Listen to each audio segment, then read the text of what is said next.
Bienvenidos a esta nueva sesión de nuestro taller virtual de poesía. Esta sesión dedicada a un tema bastante interesante. Hablaremos de la poesía oculta. Y cuando me refiero a poesía oculta, no estamos hablando de ocultismo o de algún secreto. Nos referimos a una forma de ver el suceso poético, de ver la idea de la poesía, pero presente en muchísimas formas.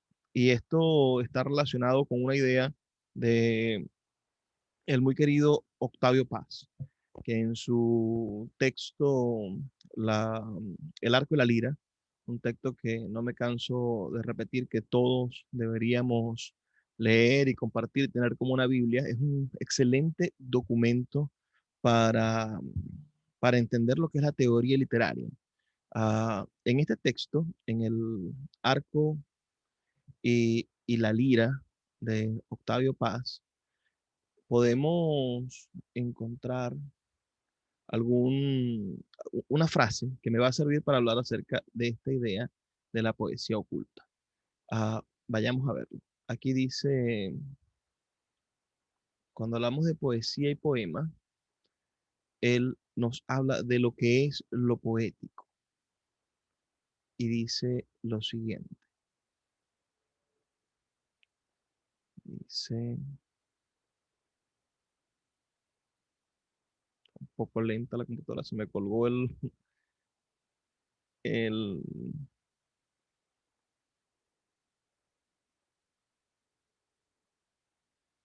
lo poético, que aparece tres veces, dice así, dice, lo poético es poesía en estado amorfo.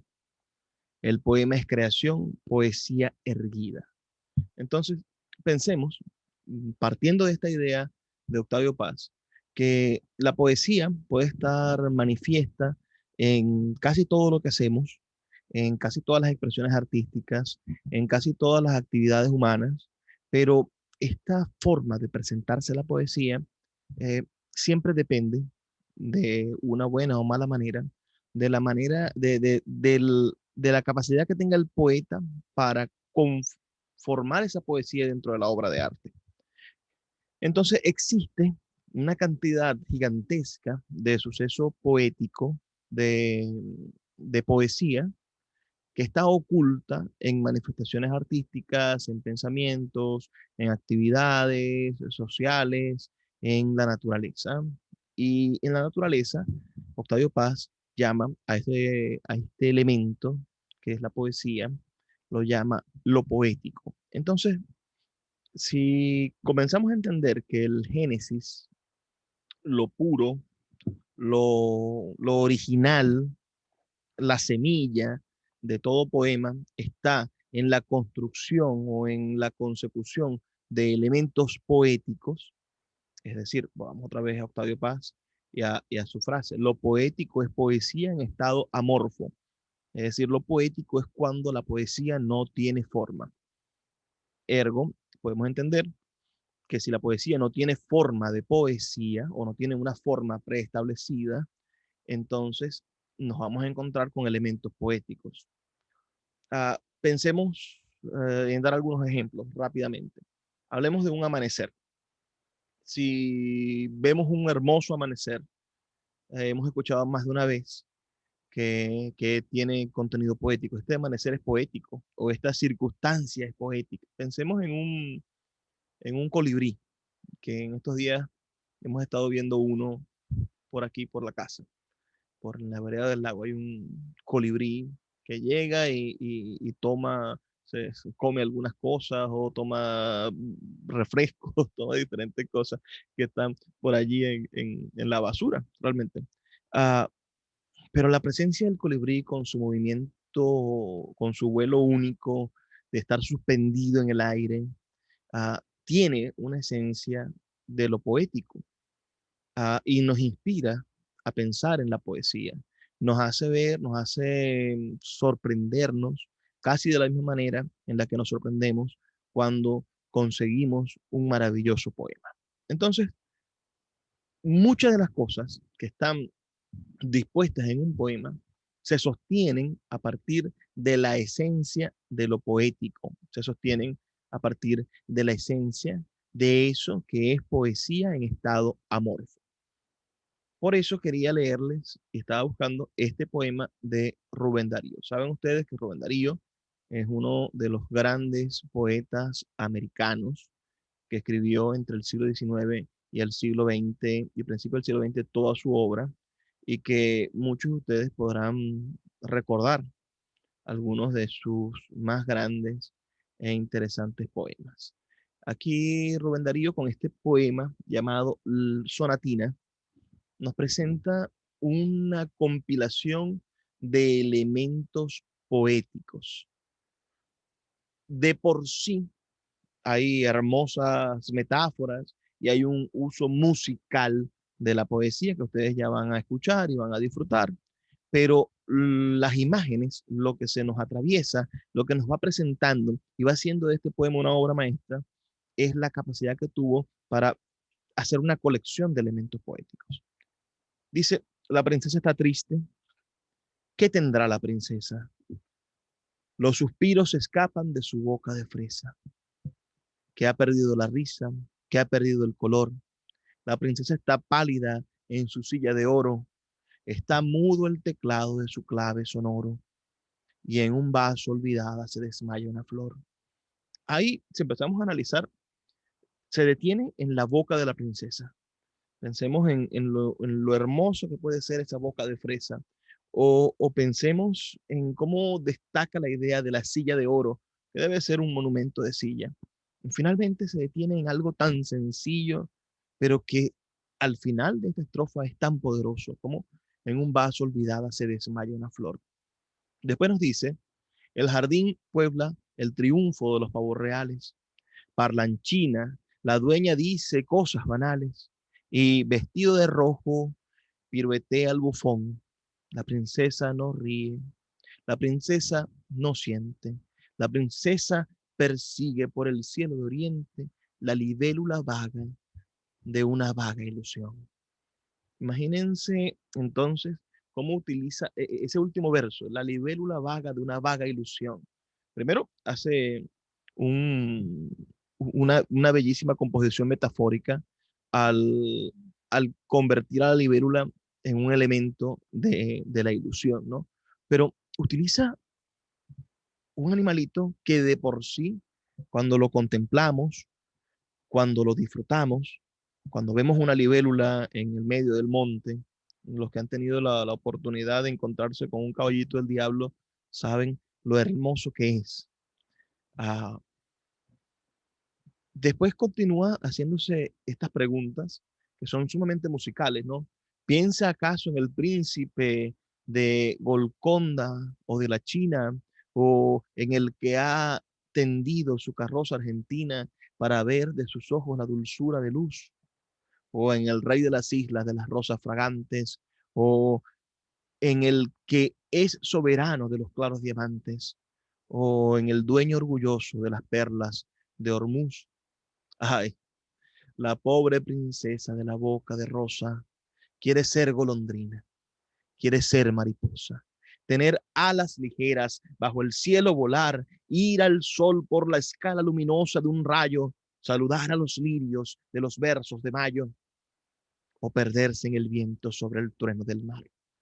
Esa estrofa es brillante, sonoramente maravillosa y está repleta de elementos poéticos. La princesa quiere ser golondrina. ¿Qué puede ser más hermoso que esa idea europea de, de las golondrinas, ¿no? O quiere ser mariposa. Imagínense ese deseo profundo que puede tener alguien, eh, alguien lleno de melancolía en convertirse en una mariposa. Después quiere ir al sol por la escala luminosa de un rayo.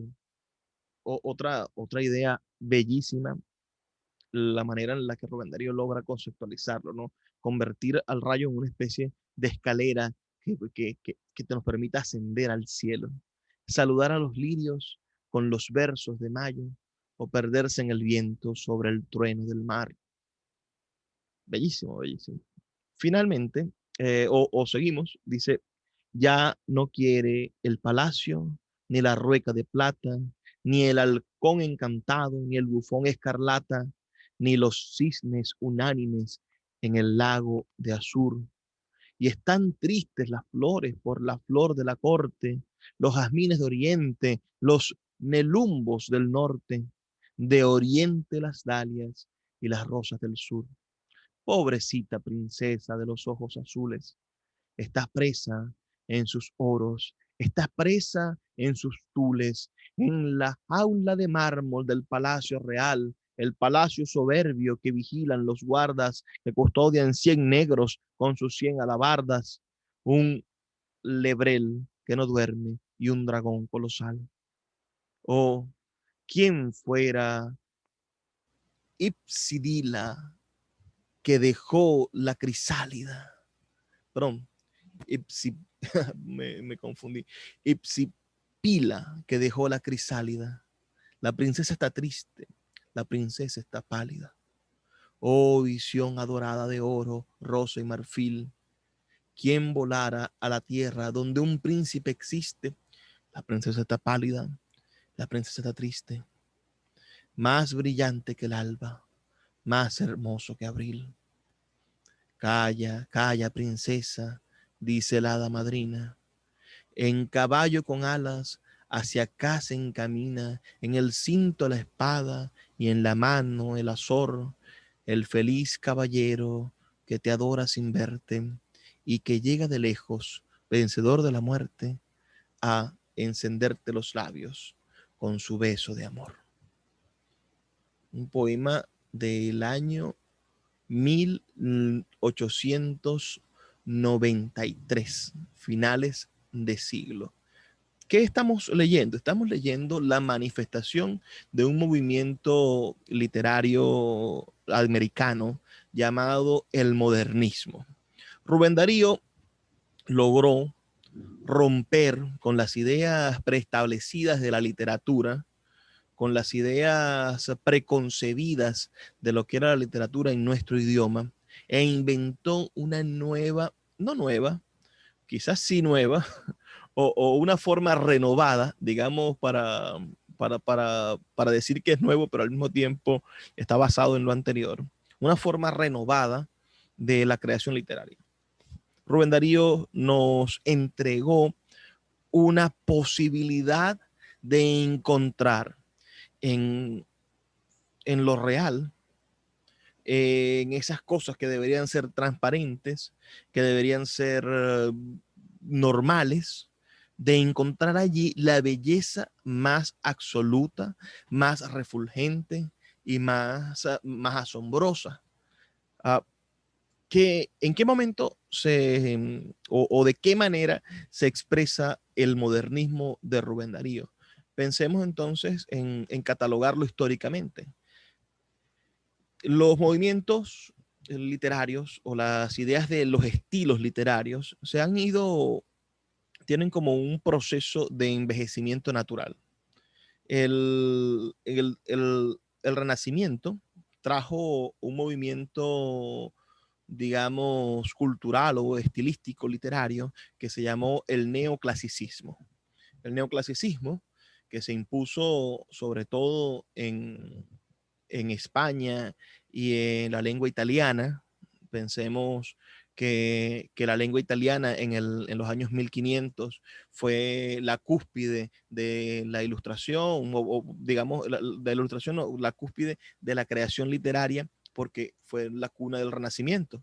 Entonces, con el gran movimiento y auge artístico de la creación literaria, de la creación pictórica y de las humanidades en Italia, bueno, a partir de Italia se desarrolla un movimiento de redescubrimiento del mundo que se va a extender por todo el continente y que va a llegar a Inglaterra en la época victoriana, a casi 50 o 60 años después, casi un siglo después del comienzo del Renacimiento. Y vamos a tener, si existía a 50, 60 años antes, el hombre renacentista italiano, vamos a tener el hombre victoriano en Inglaterra, que le va a dar forma y cuerpo a un personaje maravilloso, como va a ser William Shakespeare y toda esa tradición de arte victoriano. Uh, en España, también muy cerca de Italia, vamos a tener la Edad de Oro española, de la poesía española y del arte español, también involucrado en todas las manifestaciones artísticas y pictóricas. Pensemos que mientras estaban fraguándose las grandes obras literarias, apenas 50 o 60 años después, está pintando también Velázquez, ¿no? Está construyéndose el Escorial, y España se convierte en el imperio más grande y poderoso del mundo por los años 1600 y 1700. Entonces, el siglo de oro español, ese siglo de 1600 al 1700, ese periodo, va a ser también el punto culmen en el mundo de la creación de lo que les digo, el estilo literario que se llamó el neoclasicismo. ¿En qué consistía el neoclasicismo? En recuperar todas las formas clásicas, en todas las formas altamente cultas, todos los elementos simbólicos de la cultura clásica, que estuvieron vedados para el mundo por culpa de la persecución intelectual que se desarrolló durante la Edad Media. Entonces, si pensamos en las artes plásticas, podemos ir a Rubens, ¿no? Y ver cómo ese hombre pintaba las bacanales griegas o cómo se preocupaba por generar la representación de mitos, esta representación de mitos o esta ejecución de acciones por demás interesantes en en la vida diaria del, de la representación griega. Pensemos en que ellos por algún momento estuvieron eclipsados del mundo de lo clásico. Viene el Renacimiento, descubre que tenemos 1000 años de involución, o por lo menos 1000 años centrados en el oscurantismo europeo, y redescubren un mundo maravilloso, redescubren Aristóteles, redescubren la gran poesía, y esa gran poesía y todo este mundo que destapó el Renacimiento les permite a esta gente revivir las formas de creación y reinventarlas. En el neoclasicismo se impone la métrica rígida y nace el imperio del verso alejandrino, ¿no? Que es un verso también maravillosamente largo y donde se hace poesía filosófica, y eso va a ser buena parte de la creación, por ejemplo, de un Quevedo o de un Góngora. Pensemos en que están unidos por esa madera, por la madera de la gran poesía clásica.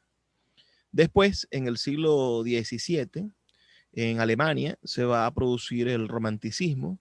Este romanticismo va a influenciar a Francia, y lo que va a hacer el siglo XVIII va a tener como epicentro, junto a la Ilustración, va a tener como epicentro a la lengua francesa y a la consecución de la gran cultura clásica francesa, que va a estar todo el siglo XVII, perdón, el siglo XVIII, siglo XIX y siglo XX, mitad del siglo XX, imponiendo el ritmo de la cultura en el mundo. Uh, pero ¿qué pasa con Rubén Darío? Rubén Darío es un producto del vencimiento de las culturas. Cuando Francia y la Ilustración se convierten en el principal elemento de apogeo, eh, principal elemento de apogeo cultural del mundo, nosotros en España nos estamos convirtiendo en un imperio en declive. Acabo de rebobinar y creo que hablé del arte victoriano después de la Edad Media, y no es el arte victoriano, sino el arte isabelino, porque victoriano es finales del siglo XIX, y Shakespeare fue a la reina Isabel. Disculpen por ese lapsus. Después iba a hablar de la reina Victoria y dije allá, pero la reina Victoria se mueve, es en el siglo XIX. Les cuento, en ese siglo XIX, en el cual nace Rubén Darío, España viene a ser el imperio en declive. Después de haber sido el imperio más grande y poderoso del mundo, empiezan a separarse sus colonias a principios del siglo XIX. 1810 es la primera declaración de independencia aquí en Venezuela. Francia, por el contrario, es la Francia imperial que está conquistando espacios y que está promoviendo su mundo. Invade España, por ejemplo, y están durante 6 años en una guerra de independencia en la propia España, desde 1806 hasta 1813, 1812, están peleando una guerra de independencia del imperio francés que invadió Francia, que invadió España. Uh, lo cierto es que España se convierte en un elemento conservador intelectualmente después de hace 200 años haber sido el epicentro de la actividad intelectual del mundo con el siglo de oro. En cambio, Francia ha madurado y con un Víctor Hugo, con el romanticismo que va del siglo XVII de Alemania, pasa al siglo XVIII en Francia y allí madura y eclosiona en un siglo XIX gigantesco lleno de grandes obras literarias. ¿Qué pasa con España? ¿Qué pasa con Inglaterra? Vayámonos a pensar en Inglaterra. En Inglaterra nos encontramos con la era, ahora sí, victoriana. Recuerden que la primera dije victoriana, pero era isabelina. En la época victoriana, en donde encontramos a grandes escritores que han madurado en la creación literaria. Y nos encontramos, por ejemplo, a Charles Dickens. Nos encontramos, por ejemplo, al gran, nos encontramos la importancia de llamarse Ernesto, de la broma, uno de mis grandes escritores favoritos. Bueno, ahorita me acordaré. Quiero decir que hay una vanguardia de élite cultural inglesa y hay una vanguardia de élite cultural francesa. En cambio, España está en su momento más triste en ese siglo XIX. ¿Qué es lo que está de moda escribirse en español? Está de moda el romanticismo, pero el romanticismo mal entendido. Ya el romanticismo castrado por el absolutismo.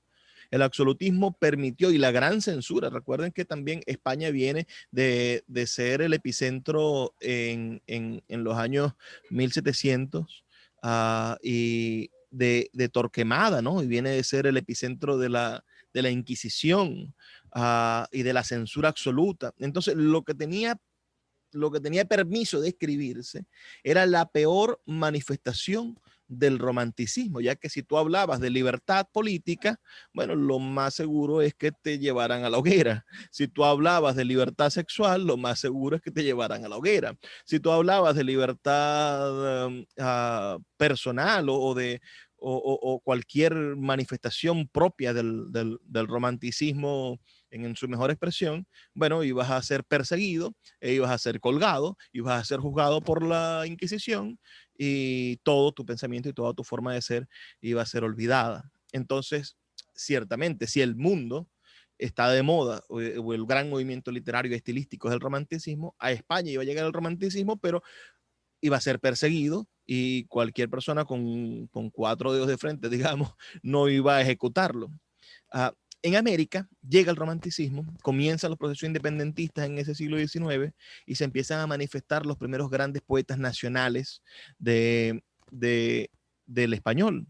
Por ejemplo, en Colombia, el más grande de los poetas románticos y el más grande de los poetas colombianos es el poeta Silva, que escribe poesía romántica. ¿Y cuál es el manifiesto de libertad que se desarrolla en español para la poesía romántica? Bueno, la libertad que se obtiene después de la muerte.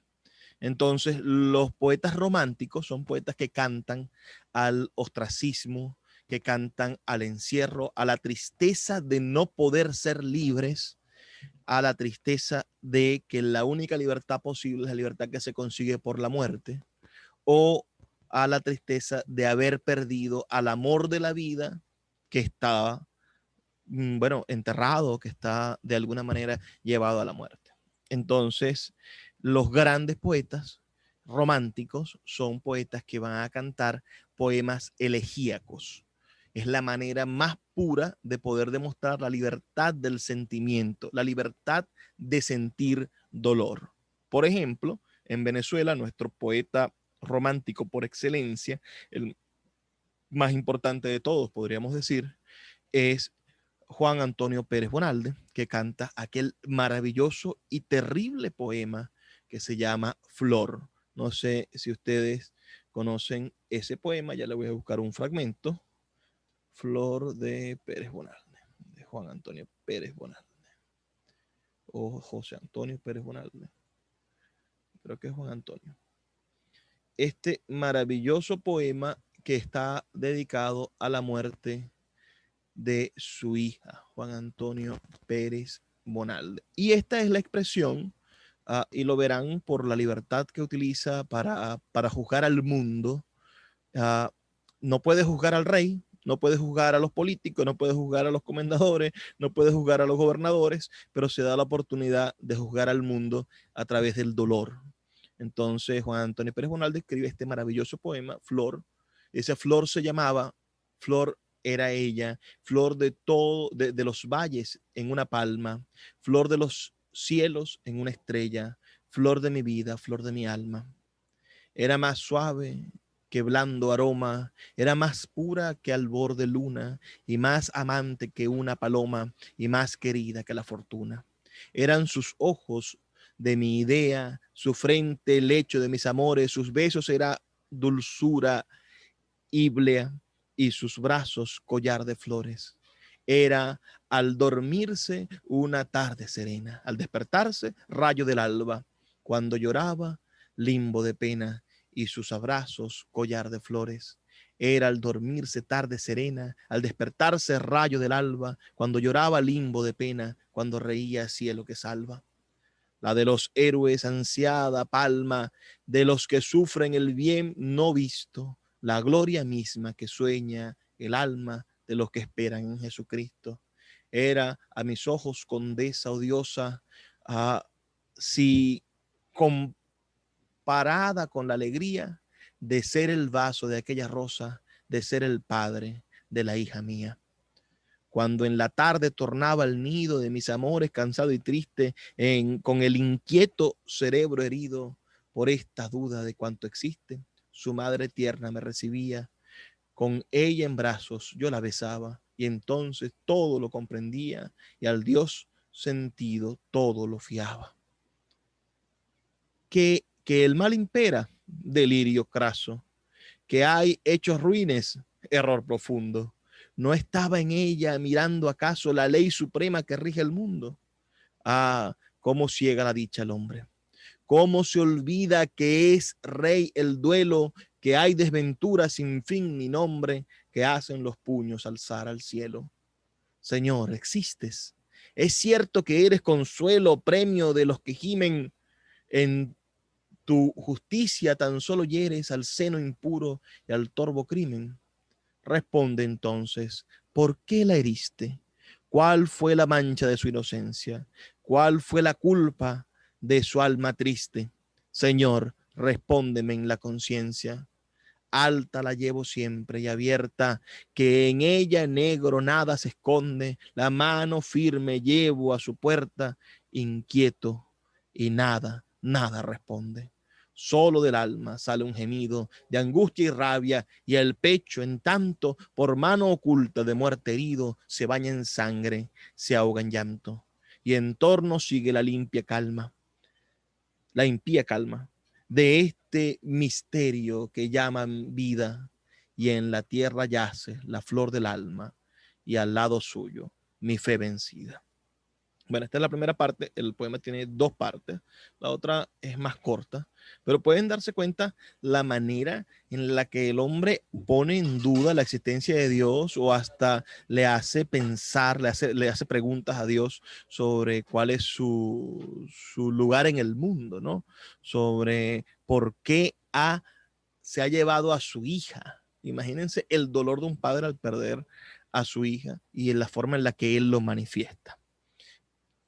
Viéndolo así, viendo que hay pocos escenarios de realización poética interesante en el medio del modernismo, pero en el medio del romanticismo, nos estamos encontrando con que se da la naturaleza, se da el espacio para reinventarse el idioma, para reencontrarnos con el momento del génesis creador.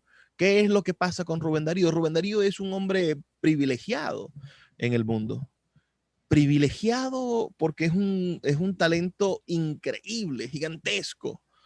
Y él se da cuenta de que la poesía está gastada, de que lo que se está diciendo se dice con miedo a pronunciarse, de que la poesía está cooptada por la realidad y además que la manera en la que se está expresando el ser humano es, o el ser humano en español, es una manera apocada y triste. Lo más parecido a un poeta romántico, imagínense aquellos poetas que andaban de luto porque la vida estaba destinada a la muerte. Entonces eran hombres y mujeres, o hombres sobre todo, pocas mujeres, eran hombres que se vestían de negro completamente. Eran hombres que perdían, que habían perdido la fe con el mundo. Entonces, Rubén Darío, en el medio de su gran talento, en la segunda década del siglo XIX, ya con la constitución de Estados-Nación, Rubén Darío empieza a pensar una manera diferente de hacer la literatura y dice, yo me voy a dedicar a conseguir esos elementos sencillos que le dan valor a la vida, esos elementos poéticos, y los voy a resaltar en el mundo poético en el que yo vivo. Descubre entonces Rubén Darío la poesía oculta del mundo. Descubre Rubén Darío a nuestros ojos la capacidad que tiene la vida de mostrarnos el camino, sino de la alegría. Pensemos en el camino donde destalla, donde explota en nuestros ojos la belleza. Es sin duda una forma diferente frente frente al modernismo, pero frente al romanticismo, todo parco, todo triste, desencantado de la realidad, es una forma diferente de expresar la literatura, el revelar la poesía que estaba oculta ante nuestros ojos. Y aquí es donde viene uno de los principios, que a mí me parece, de la realidad de la construcción del poeta, de la definición de lo que puede ser un poeta, y es que el poeta siempre debe estar en la búsqueda, en el constante trajinar por conseguir en la realidad, por conseguir en la realidad elementos que lo sorprendan. Rubén Darío es un poeta de constante e infinita sorpresa, de ejecución de la sorpresa, de manifestación de la sorpresa. Cada uno de los versos de Rubén Darío quiere de alguna manera sorprendernos día tras día. Y dirán ustedes, bueno, es que nos estamos yendo a una poesía clásica o a una manifestación de la poesía bastante musical. Fue la herramienta que utilizó Rubén Darío, la musicalidad de las palabras para poder manifestar sus colores.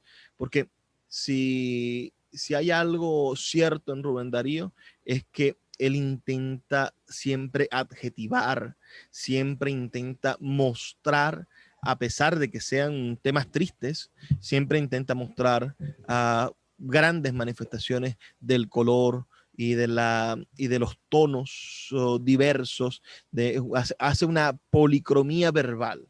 Pensemos en uno de sus poemas más famosos, este poema que está aquí, que ustedes quizás habrán escuchado estos versos en otros sitios, pues son muy repetidos por nuestras abuelas. Mi abuela se la pasaba repitiendo este poema aún sin sabérselo completo.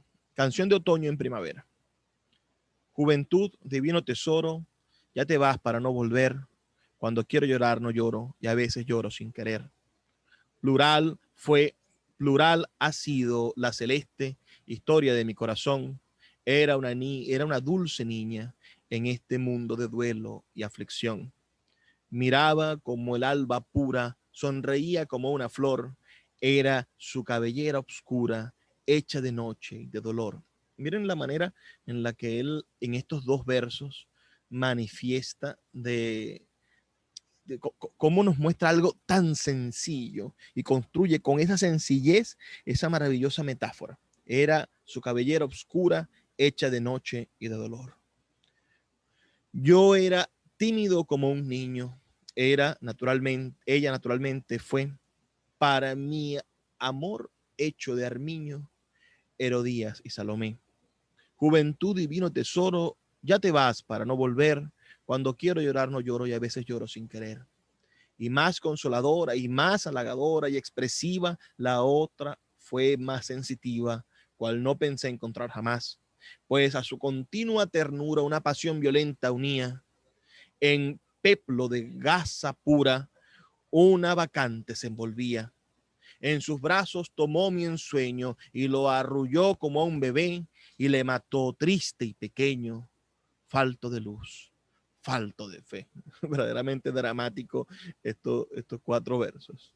Juventud, divino tesoro, te fuiste para no volver. Cuando quiero llorar no lloro y a veces lloro sin querer. Otra juzgó que era mi boca el estuche de su pasión y que me roería loca con sus dientes el corazón, poniendo en un amor de exceso la mira de su voluntad, mientras eran abrazo y beso, síntesis de la eternidad. Y de nuestra carne ligera imaginar siempre un Edén sin pensar que la primavera y la carne acaban también. Juventud, divino tesoro, ya te vas para no volver.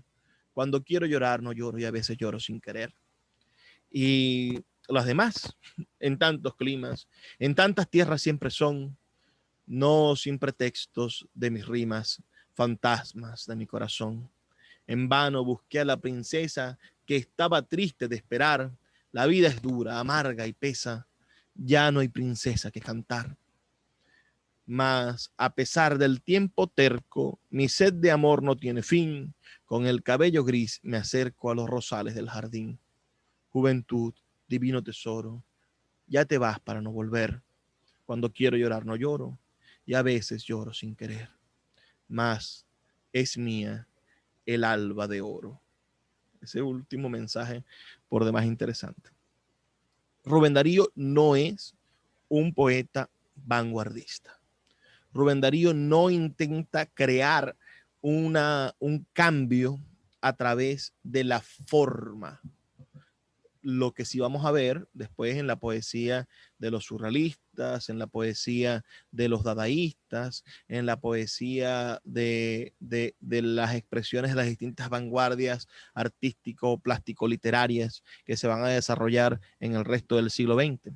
Rubén Darío, que llega al siglo XX, lo que impone es un estilo musical que revela la sencillez hermosa de la vida, devela lo oculto. La poesía está oculta constantemente en la realidad. Y es por eso que nosotros no somos a veces capaces de darnos cuenta de cosas sencillas que están pobladas de hermosura. Regularmente el tema de lo poético, cuando hablamos del tema de la literatura, nos encontramos con el problema de creer que tenemos que tener un gran tema para hacer literatura. No es que a mí no me pasan cosas importantes para escribir poemas. O dicen, bueno, yo no sé sobre qué escribir. ¿Sobre qué voy a escribir? Sobre mis hijos, sobre mi esposa, sobre esto que estoy... Pero esto no es importante para la poesía. Imagínense que Rubén Darío solamente nos contó 3 de sus amantes. Su primera novia, la otra que le enseñó el amor pasional, y después una tercera en la cual, bueno, sí, parecía que la juventud era eterna, pero realmente no lo era. Y de esa manera encontramos con un poema clásico de la literatura que no cuenta nada extraordinario, que puede ser la historia de cada uno de nosotros. Esa es quizás la mayor capacidad que tiene el poeta. Primero, asombrarse él de su cotidianidad, de las cosas que están a su alrededor, hasta de una hormiga. Y después, tener la sensibilidad, el tacto, para acercar al lector a ese momento de sensibilización especial con las palabras medidas y necesarias para transformar algo que parece pueril en algo que es emocionalmente importante y trascendente. Rubén Darío es un gran ejemplo de cómo hacer verdadera y trascendente literatura con elementos de la realidad más sencillos, más parcos, más genuinos y más, y aquí es donde venimos a hablar de una palabra que a mí me parece importante, uh, más auténticos. Porque sinceramente en Rubén Darío hay pocas cosas originales. Pensemos que los temas que trata el modernismo de Rubén Darío son en su mayoría temas ya tratados por el romanticismo, ya tratados por el neoclasicismo, ya tratados por excelentes cantidades de poetas en el mundo. Pero ¿será Rubén Darío quien logre darle una sensación auténtica al utilizar las palabras latinoamericanas, al usar su lenguaje? Rubén Darío es nicaragüense, a su lenguaje centroamericano, al usar la musicalidad de las personas que estaban a su alrededor, al descubrir cosas que parecen sencillas, pero que a la luz del poema se transforman en elementos de trascendencia muy poderosa. También Rubén Darío, como les decía, no es un poeta de vanguardia, él se somete a la forma, se somete a la rima, se somete a la idea de que la poesía puede tener un cajón o una manera de expresarse definida, pero intenta es renovar los elementos que contienen esa forma. Es decir, si venían utilizándose una forma como el soneto, como el verso alejandrino, uh, y estas formas estaban contenidas de tristeza, de elementos manidos, de censura, de autocensura o de cualquiera de esas manifestaciones del romanticismo enquilosado que existía en América. Bueno, Rubén Darío logra renovar las palabras que se utilizan y el espíritu de esas formas para mostrar un mundo que quizás necesitaba ser optimista. Un poco lo que planteaba Andrés Bello cuando nos pedía que inventáramos nuestro propio lenguaje, que inventáramos nuestra propia literatura, la literatura de las Américas libres. Quizá él tomó 50 años después del pedido que hizo Andrés Bello, tomó la palabra y dijo, bueno, vamos a intentar crear una literatura más positiva, más esperanzadora, más dada a los momentos que viven nuestros pueblos, que estas tristezas en las cuales estamos sometidos. Yo les voy a leer ahora un poema de Rubén Darío, que es un poema lleno de ideas.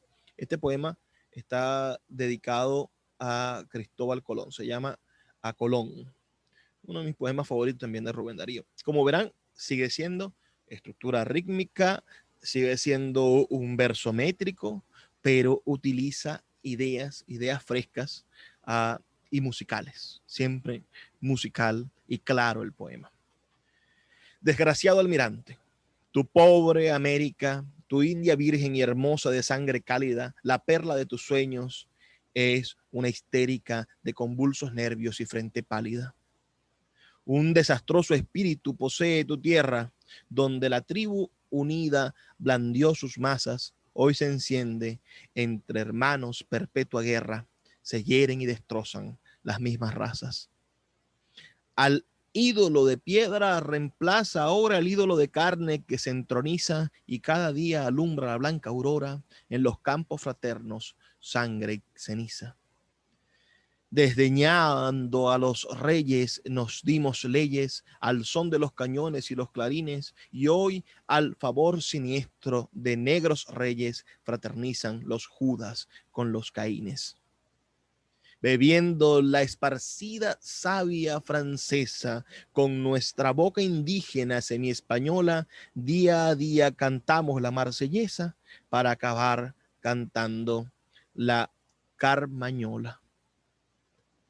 Las ambiciones pérfidas no tienen diques, soñadas libertades yacen deshechas. Eso no hicieron nunca nuestros caciques, a quienes las montañas daban las flechas. Ellos eran soberbios, leales y francos, ceñidas las cabezas de raras plumas. Ojalá hubieran sido los hombres blancos como los Atahualpas y Montezumas. Cuando en vientres de América cayó semilla de la raza de hierro que fue de España, mezcló su fuerza heroica la gran Castilla con la fuerza del indio de la montaña. Pluguiera a Dios las aguas antes intactas no reflejaran nunca las blancas velas, ni vinieran las estrellas estupefactas a arribar a la orilla sus carabelas. Libres como las águilas, vieran los montes pasar los aborígenes por los boscajes, persiguiendo los pumas y los bisontes con el dardo certero de sus carcajes. ¿Qué más valiera el jefe rudo y bizarro que el soldado que en fango sus glorias finca, que ha hecho gemir al Zipa bajo su carro o temblar las heladas momias del Inca? La cruz que nos llevaste, padece menguas. Y ¿cómo es?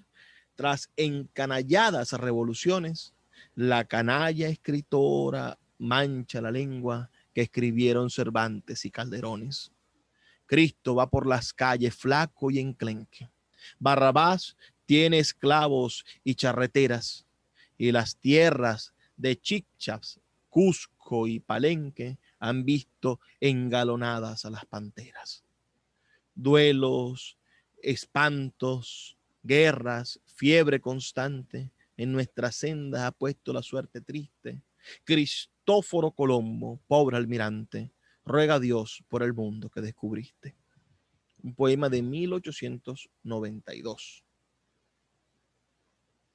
Pueden ver que este está repleto de ideas, no está observando la naturaleza, pero utiliza las mismas palabras, la misma transparencia del lenguaje para mostrarnos en algunas ideas, bueno, elementos poéticos de esa poesía oculta.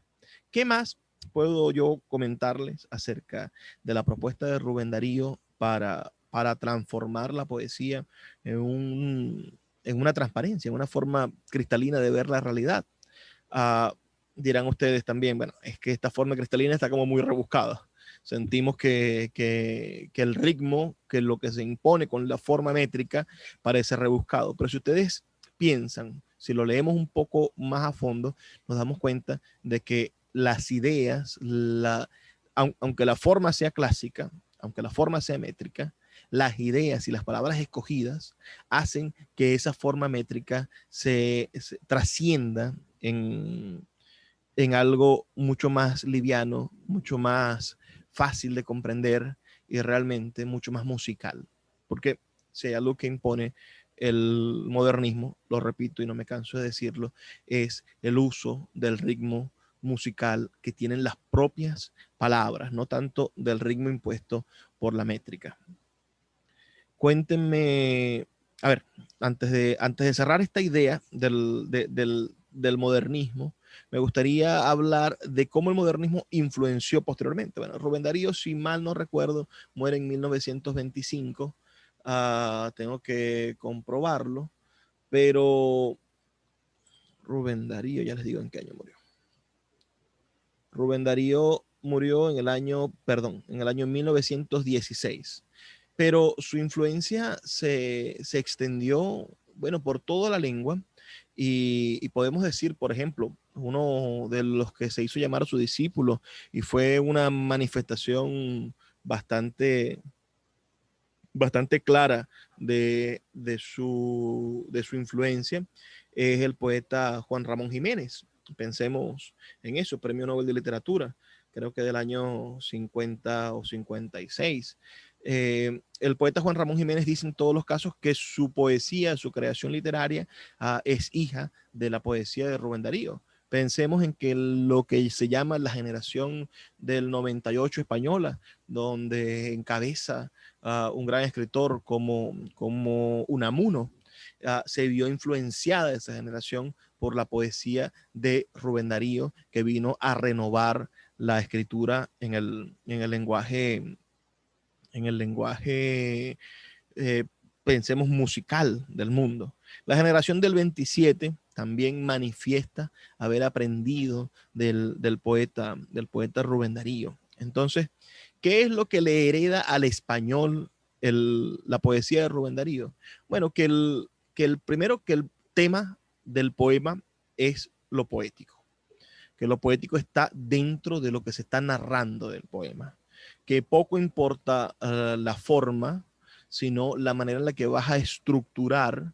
A pesar de que tengas todas las formas, tú puedes narrar un poema triste o un poema político o un poema con las mismas formas, pero lo que va a hacer que el poema sea diferente y lo que va a hacer que la poesía tenga un elemento de renovación es lo que estás diciendo, y si lo dices con autenticidad es mucho mejor. Porque Rubén Darío no innovó en la forma, no dijo como los poetas románticos, yo voy a hacer una forma diferente, yo voy a hacer la novela como género total, o yo quiero romper con las formas establecidas para conseguir la libertad. No, Rubén Darío se ató a la forma y dijo, es tan maravilloso y tan rico el lenguaje que ¿por qué me tengo que yo rivalizar simplemente con la forma? Si ustedes aceptan esa forma, bueno, yo voy a ser libre dentro de esa forma.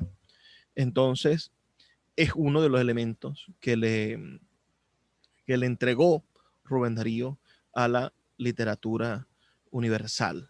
Pensemos también que el modernismo fue una manera de suplir los movimientos de vanguardia. En esos años 1918, 19, 20, 25 hasta el año 30, se manifiestan en Francia y en Inglaterra y en Alemania las vanguardias literarias. Pero ese apenas era el momento en el que el modernismo de Rubén Darío se estaba convirtiendo en un gran movimiento continental en América. Entonces, mientras nosotros cantábamos con el ritmo de Rubén Darío, en Europa estaban jugando con la forma, en Europa estaban jugando con las manifestaciones de metáforas enrevesadas, psíquicas enrevesadas, con la idea del subconsciente, se estaba jugando en Europa, mientras que nosotros estábamos intentando conseguir en elementos sencillos, en un amanecer, en una playa, en la espuma del mar, en una caracola, en cosas sumamente pequeñas y sumamente maravillosas, estábamos consiguiendo elementos de lo poético para poder hacer el poema a partir de lo poético. No estábamos buscando destruir a los dioses del arte como lo hicieron los dadaístas por ahí, por el mismo año 1916, el año en que muere Darío, sino que estábamos intentando descubrir en la sencillez elementos poderosos de la literatura. Entonces, será Rubén Darío, ciertamente, y el modernismo que nace en América será una distracción para la literatura latinoamericana, y nosotros en Latinoamérica no vendremos a ponernos al corriente de las vanguardias literarias, sino unas cuantas décadas después de la muerte de Rubén Darío. Será la frustración eterna de Huidobro, ¿no? El querer imponer las vanguardias cuando la gente estaba cantándoles Rubén Darío, estaba cantando como Rubén Darío. Pero sí serán los años 40, años 50. En Venezuela, por ejemplo, las vanguardias literarias no entran hasta el año 55, cuando se funda el grupo literario Apocalipsis en Maracaibo, y en el 56, cuando se funda el grupo literario Sardio en Caracas, en el 60, cuando se funda el grupo literario El Techo de la Ballena, es que más o menos empiezan a entrar las vanguardias artísticas, plástico-literarias en América, y lo mismo va a suceder en Colombia. En los años 60 va a entrar en forma con el nadaísmo, y en el resto de los países latinoamericanos. Pensemos en que México estuvo entretenido con una revolución, y el gran poeta mexicano era Amado Nervo, hijo de la pluma del estilo de Rubén Darío, y que no iban a entrar las vanguardias bien sino hasta los años 50 y años 60. estábamos distraídos con el gran movimiento que había generado Rubén Darío para redescubrirnos, primero, redescubrir nuestra naturaleza, nuestro mundo, cosa que al parecer yo poco sé porque poco he viajado a las Europas, no, sino por fotografías y por películas, pero al parecer la naturaleza, la realidad de nuestro trópico, este cielo que nos acoge, como planteaba el maestro Andrés Bello, es muy diferente y merece ser visto con ojos renovados, uh, como los que le propuso Rubén Darío a la literatura global, uh, y que nos dimos ese tiempo, desde finales del siglo XIX y principios del siglo XX, nos dimos el tiempo de crear nuestra propia literatura clásica, teniendo como padre al gran Rubén Darío. Bueno, no sé si tienen algunas preguntas, si podemos abonar sobre este terreno que la mañana de hoy hemos estado conversando, sobre esa capacidad que tiene la poesía para ocultarse en lo poético, ¿no? En la poesía amorfa, como nos plantea Octavio Paz en su libro El arco y la lira. La poesía en estado amorfo, la poesía sin forma, es lo poético y será el alimento para algunos poetas, como en el caso de Rubén Darío, para crear la poesía que muestre lo que está escondido.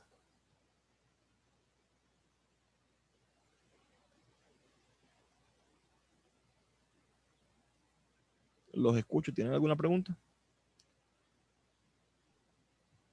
Sí, yo tengo una pregunta, Luis. No sé si me escuchan allá. Ajá, te escucho, Miguel. ¿Me escuchan? Sí que, bueno, a lo largo del taller yo he venido sintiendo como una necesidad de primero experimentar lo poético antes de escribir poesía o antes de intentar o atreverse a escribir poesía. O sea que es como una condición previa. Una de las participantes, creo que en la sesión anterior, sugirió algo similar. Y eso supone como un cierto estado como, yo no sé si decir contemplativo, un cierto estado que te ponga en contacto con lo poético. O sea, es como que lo poético es esa realidad previa con la que tú tienes que sintonizar para poder hacer poesía. En esta sesión me queda más claro eso con Rubén Darío y bueno, y esas líneas que lees de Octavio Paz. No sé si tienes un comentario al respecto. Bueno, los japoneses hablan de que para poder escribir el haiku, que es una de sus manifestaciones poéticas, ellos tienen varios tipos, los tanka, los haiku, uh, hay que alcanzar algunos de los estados del Satori, ¿no? Algunos de los estados de contemplación absoluta, que no puedes llegar a pensar que el haiku es simplemente tener el dominio de la forma, de la grafía o de la cantidad de versos, de líneas que vas a expresar, sino que debes de profundizar dentro de la contemplación para poder llegar al conocimiento que está detrás de esas cosas. Ahora, en la poesía occidental, eh, el poeta debe de entrenar su ojo, debe de preocuparse por, por entrenarse para sorprenderse. Si no te sorprende lo que estás escribiendo, si no te... No, algo está fallando. Ese podría ser un elemento de análisis. Si no te sorprende lo que estás escribiendo, algo está fallando. Entonces debemos dedicarnos a cultivar esa capacidad de asombro, esa capacidad de sorprendernos día a día para, como ejercicio mental para el momento de escribir. Yo tengo una duda. Es sobre lo que están hablando ustedes. Bueno, y en verdad lo que estamos tratando esta sesión. Bueno, me parece que pareciera que hubiese como una autoridad poética en... No sé si eso logra existir en cuanto a que, o sea, tu experiencia, bueno, no sé, tu experiencia poética como que no entra en una jerarquía, es lo que entiendo de lo poético como algo libre tanto sagrado como profano, pues, ¿no? Pero sí siento, cuando tú hablas de autenticidad, que hay algo más auténtico y hay algo menos auténtico. Entonces, este tema de la autoría, yo lo que estoy diciendo no es que sea el más académico o el, el que más rompa los esquemas, sino que hay como algo que lo vuelve, no sé si volvemos a hablar de la mayoría, pero que como que el poeta consigue de verdad, bueno, y con los japoneses, eh, el tema es que ellos buscan la iluminación, ¿no? Con estas prácticas. Entonces, en verdad, el poema más, o sea, el poema que esté mejor hecho es el que, digamos, más se acerca a la iluminación. Y me parece que en Occidente, bueno, con todo lo que estamos viviendo, eh, ¿sabes? Uno queda como muy corto al querer ser auténtico poéticamente en su vida. Pareciera que, bueno, la gente prefiere que uno sea coherente con las acciones y no poético, pues, o rebuscado. Bueno, esa es mi opinión. Bueno, rescato la idea de la autoridad, ¿no? El hecho de que la autenticidad nos otorga cierta autoridad. ¿Qué pasa? Como les dije, todos los géneros estilísticos llegan a un punto en el que se oxidan y se vuelven ilusorios, se vuelven falsos. Pensemos que el romanticismo terminó en la lengua española en su peor etapa, en el sentido en el que cooptados todas las posibilidades de manifestar la libertad política, la libertad ideológica, la libertad hasta de amor. Piensen que no podía hablar mal de la Iglesia Católica porque la Iglesia Católica era la que mandaba en el imperio católico español, que tenía a la Inquisición de la mano. Entonces, ese romanticismo que solamente tenía como punto de partida la muerte o algunos elementos súper autocensurados de la realidad y de la libertad, bueno, terminó siendo un lugar común y terminó perdiendo autenticidad, terminó perdiendo la capacidad de mostrar, más allá de la forma, más allá de las palabras recurrentes, más allá de los temas recurrentes, perdió la capacidad de mostrar el ser de cada uno. Por eso un poema como Flor de Juan Antonio Pérez Unalde se convierte en una pieza maravillosa porque el hombre que sufre la muerte de su hija, por ese dolor, tiene la licencia de expresarse auténticamente.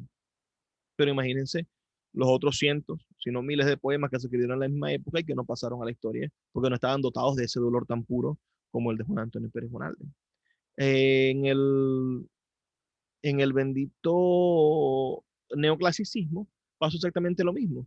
El uso de la métrica clásica y de los recursos de los mitos griegos se convirtió casi en un recurso indispensable para hacer poesía, pero ya era la mención a los mitos, ya era una cuestión robótica en vez de ser un uso alegórico profundo de la poesía. Y por eso encontramos que buena parte de la poesía que escribieron hombres como Rafael María Baral, como Andrés Bello, y todos los de esa generación, hay vislumbres de grandes poemas, porque la Silva Agricultural es una torreda maravillosa, o porque la locución a la poesía es maravillosa, pero el resto de los poemas que están algunos muy referidos a temáticas neoclásicas, a elementos alegóricos de la mitología griega, a revisiones de temas clásicos, terminan siendo vacíos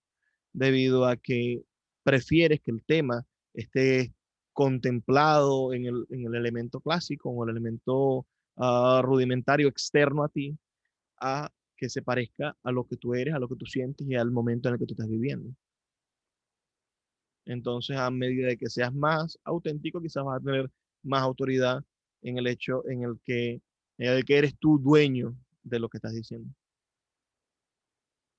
Yo nada más quería preguntarte más o menos qué edad tenía Rubén Darío cuando escribió, por lo menos el de Colón, a Colón creo que se llama. Mira, el de Colón era de 1800 y tanto. Vamos a ver. Creo que lo tengo. Ah, no. Ese pertenecía a un libro. El de Colón es de 1892. Y Rubén Darío nació en 1867. Es decir, tendría 1867 menos 1892. Tendría apenas 25 años. Era un muchachito. Rubén Darío murió joven, alcoholizado, bebía demasiado.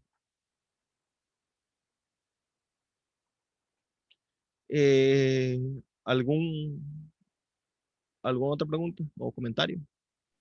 Luis, una pregunta.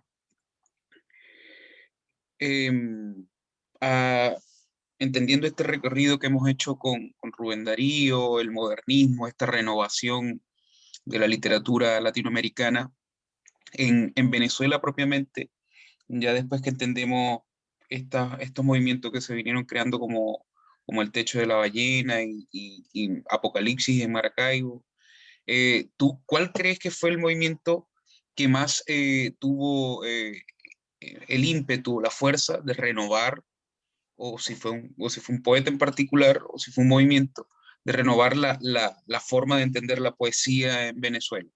Que a eso, por un lado eso, y por el otro, si ese influjo, eso que se generó con la poesía venezolana, no está llegando a un punto donde está desgastado, donde está un poco afecto de algún tipo de renovación o quizás de elementos nuevos, que sean también que incentiven un poco el acercamiento de la gente a la poesía, porque Arraiz Luca decía en un comentario en Twitter que todos los días salen, bueno, mucha cantidad de poetas, y es el género literario que menos se lee, decía él. Entonces, es algo sumamente complejo. No hay allí una muestra de una necesidad de renovación, de necesidad de hacer las cosas diferentes. Esas son mis dos preguntas. Mira, con respecto a la tradición poética venezolana, Rubén Darío, como vimos, muere en el 16. Él inspira, el modernismo inspira lo que se va a llamar la generación de la Alborada, que es una generación que tiene como punto de encuentro el año 1918. Allí van a haber hombres como el autor de El Hombre de Hierro, que se llama Rufino Blanco Fombona. Allí va a estar hombres como Alfredo, ah, bueno, vamos a encontrar quizás entre los más importantes, ya base que sé que estoy diciendo, me parece importante, pero no me acuerdo ahorita cómo se apellida. Es un hombre que escribió unos maravillosos poemas en la cárcel. Ya me voy a acordar.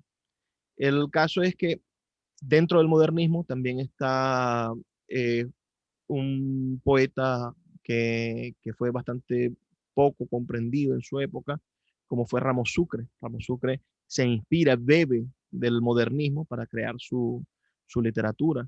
Al lado de Ramos Sucre vamos a encontrar a Cruz Almerón Acosta, el solitario de la cima de Manicuare, que escribe poemas en sonetos, escribe sonetos, pero utiliza todo lo que es el color, se inspira en el mar, se inspira en el cielo, en pequeños elementos típicos, técnica del modernismo, del modernismo, es decir, inspirarse en elementos pequeños y sencillos para la transformación de la realidad. El que te decía es Alfredo Larriba, un maravilloso poeta que fue preso por Gómez, que escribió poemas en la cárcel, también geniales. Creo que el modernismo tuvo muchísima influencia en la literatura venezolana. En Maracaibo tuvimos expresiones modernistas muy interesantes, entre ellas el poeta Ismael Urdaneta. Es una de las manifestaciones más interesantes del modernismo, y tuvimos un movimiento poético modernista que se llamó la generación de Seremos, que lucharon contra la dictadura de Gómez también se manifestaron allí. Hubo grandes hombres como Humberto Cuenca, ¿no? Y esta gente terminó influyendo a la creación de poetas que parecen más vanguardistas, pero que no se suman a la grosería, a la violencia lingüística de la vanguardia, sino que se convierten en, en especies de vanguardistas, pero sensibles, vanguardistas desde la capacidad de demostrar el cambio a través de la palabra dulce, de la palabra musical. Por ejemplo, en Argentina, la gran influencia del modernismo estuvo en base a las mujeres, ¿no? Ahí estuvo Alfonsina Storni, que es la gran representante modernista de la poesía argentina. Y en Maracaibo, sin duda, hay visos, hay elementos modernistas en la poesía de María Calcaño. Uh, el modernismo sirvió como puente, sirvió como muro de contención también para la expresión de la poesía, para el arrobamiento de la poesía francesa y y de las vanguardias. Nosotros podemos pensar que fue lamentable, ¿no? Que no vivimos el momento de las vanguardias, que no experimentamos, no estábamos asincopados con la realidad literaria más noble, pero resulta que estábamos escribiendo también nuestro propio tiempo. Y por eso las vanguardias aquí llegan con 40, con 20, hasta con 30 años de retraso, precisamente porque nosotros estamos madurando dentro del modernismo, dentro de las propuestas literarias que hizo Rubén Darío, y estas se colaron en el tono del modernismo, en ese tono musical, en ese tono de descubrimiento de la sencillez, que también estaba atado a la vanguardia, porque la vanguardia estaba rehusando el mundo acartonado europeo, pero lo hacía desde la forma. Nosotros lo hicimos, rechazamos el mundo acartonado, pero desde el fondo del poema. Y con respecto a a quienes lograron hacer de la poesía un encuentro, bueno, quizá el poeta modernista más importante de la literatura venezolana sea Andrés Eloy Blanco. Andrés Eloy Blanco es un poeta modernista, es un poeta que canta, que tiene una voz musicalizada y que al mismo tiempo utiliza el poema para emitir ideas, y toda la poesía de Andrés Eloy Blanco es positiva, toda la poesía de Andrés Eloy Blanco tiene un sentimiento de progreso, de optimismo, como lo tiene en el fondo la poesía de Rubén Darío hasta en los momentos más trágicos. Claro, se dice que con Baedeker 2000, el poeta Andrés Blanco también inicia la modernidad dentro del lenguaje poético venezolano, pero en síntesis, la mayoría de su creación es una creación poética atada a ese modernismo latinoamericano. Entonces, vamos a entender que después de Andrés Blanco no hemos encontrado otra manifestación de la poesía que sea tan popular como quizás Vicente Gervasi con Mi padre el inmigrante, que, que se hizo, que se hizo unánime en la literatura nacional gracias a los manuales de literatura que impuso la democracia a partir de 1961, como era un poeta afecto a las luchas democráticas y se estaba generando una nueva nación a partir de conceptos de la constitución de la nacionalidad. Mi padre el inmigrante es un poema que trata sobre la transformación de un inmigrante venezolano que sí siembra aquí y se crean elementos de nostalgia, pero al mismo tiempo de la constitución, de la individualidad, de la nacionalidad de Vicente Gervasi. Bueno, fue utilizado él y otros escritores de su época, de esta generación de lo que llamaron el grupo Trópico 1, que fueron un grupo que se desarrolló en 1956 más o menos, en estos grupos de vanguardia, bueno, sirvieron para, para encontrar la literatura con la poesía.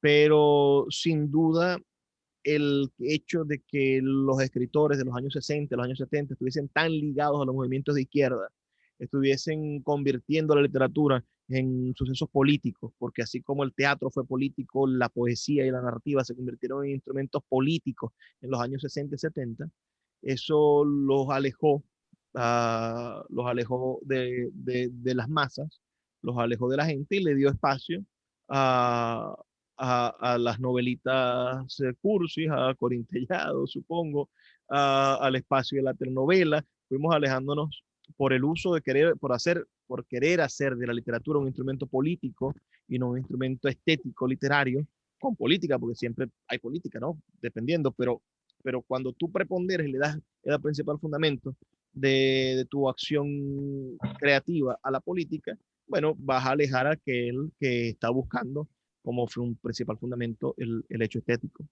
No será sino hasta los años finales de los 60, principios de los 70, en que hay un cambio significativo de las ideas y se empieza a entender que la literatura debe de ser un instrumento para la creación estética y la búsqueda de la belleza y no debe ser un panfleto. Y ahí, bueno, se ha intentado retomar el hecho artístico y cultural, pero ya en un país que lee menos, en un país donde hay un divorcio también entre las formas estéticas de lo que la gente cree que es la poesía y lo que es la poesía realmente. Es decir, ¿cómo le hacemos pensar o le hacemos saber a la gente que la poesía puede ser una poesía que no rime? Bueno, nos quedamos en el romanticismo, nos quedamos en el modernismo, nos quedamos con Andrés Loy Blanco y a partir de allí hubo un divorcio de los escritores con el pueblo, con la masa y la literatura no pasó como en Francia, que se convirtió en un movimiento popular, en un movimiento donde los intelectuales y los ciudadanos iban de la mano transformándose, donde la gente admiraba a Foucault y era como una especie de estrella de cine. Uh, ¿Por qué? Porque nosotros nos enquistamos en que el intelectual debía ser un actor político y no un actor de transformador de la sociedad a través de la propia sociedad y no solamente de un bando político. Y le dejamos la política y la administración de lo público a los políticos uh, y no convertimos la transformación de lo público en elementos de los ciudadanos, en elementos de los intelectuales como abanderados de los ciudadanos.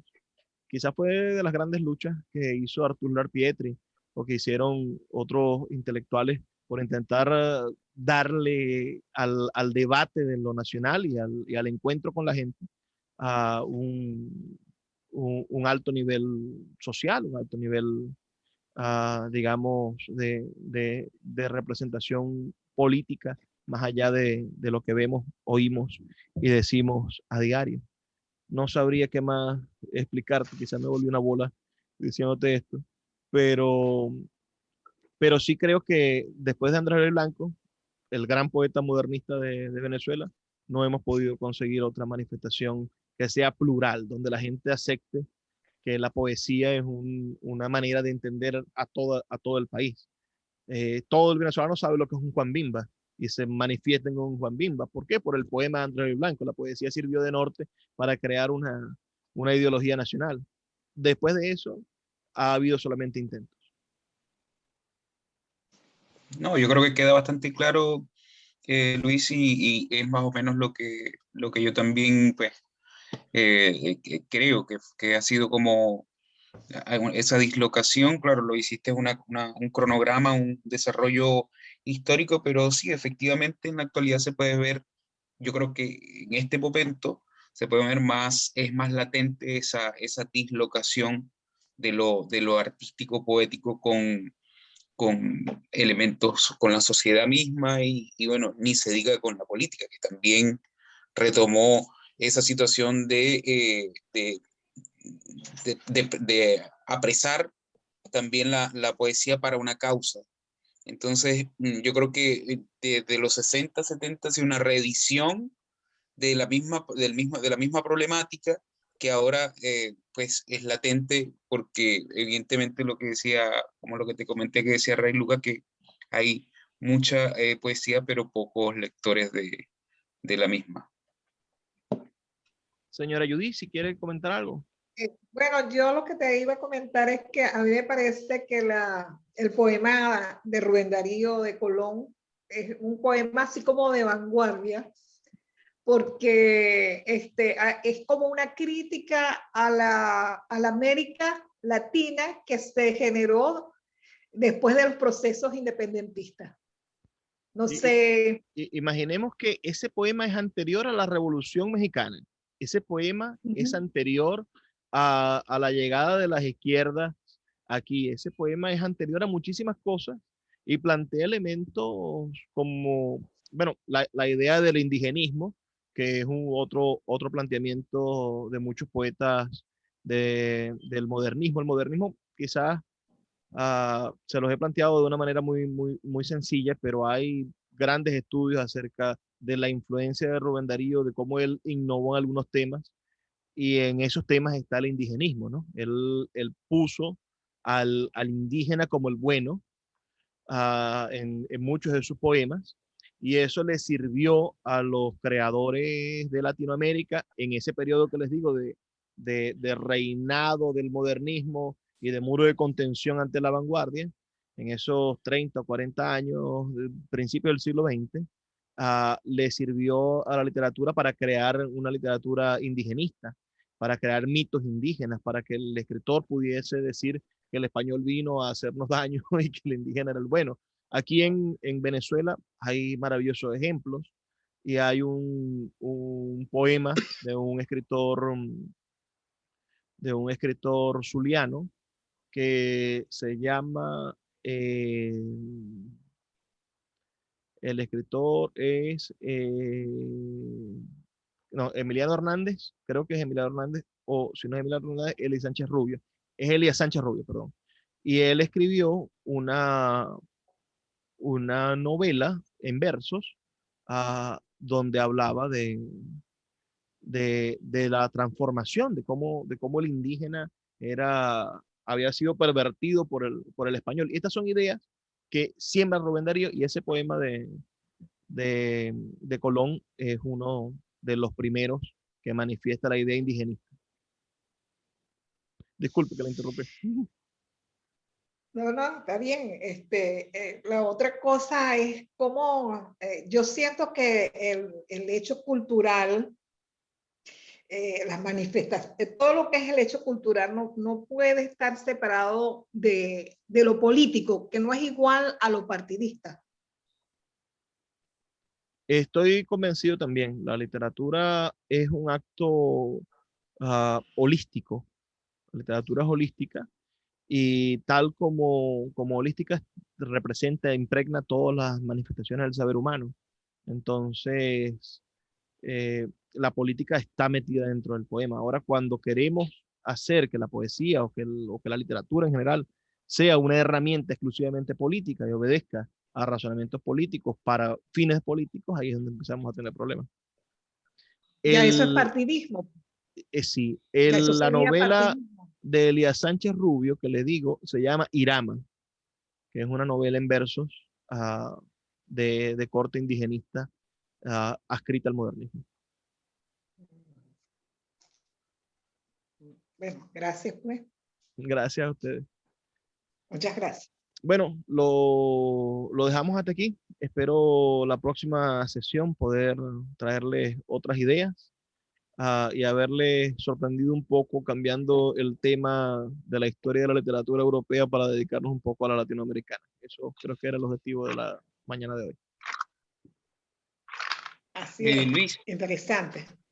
Dime, Javier. Luis, no, que me pareció sumamente bueno el cambio, o sea, muy positivo, incluso a profundizar un poco con una pequeña arista y profundizar un poco en lo que es la literatura venezolana, y yo creo que por ahí podemos extendernos un poco más a estudiar un poco las vanguardias, estudiar un poco los movimientos, los hitos que se fueron desarrollando post modernismo y hasta llegar pues a la actualidad, ¿no? Quizás esto sea bueno para entender dónde estamos parados en este momento y hacer como un análisis de la actualidad poética venezolana y pues, tratar de hilarlo con Latinoamérica también un poco. Me parece el viraje súper interesante, solamente dejo esa idea. Gracias, gracias. Nos vemos.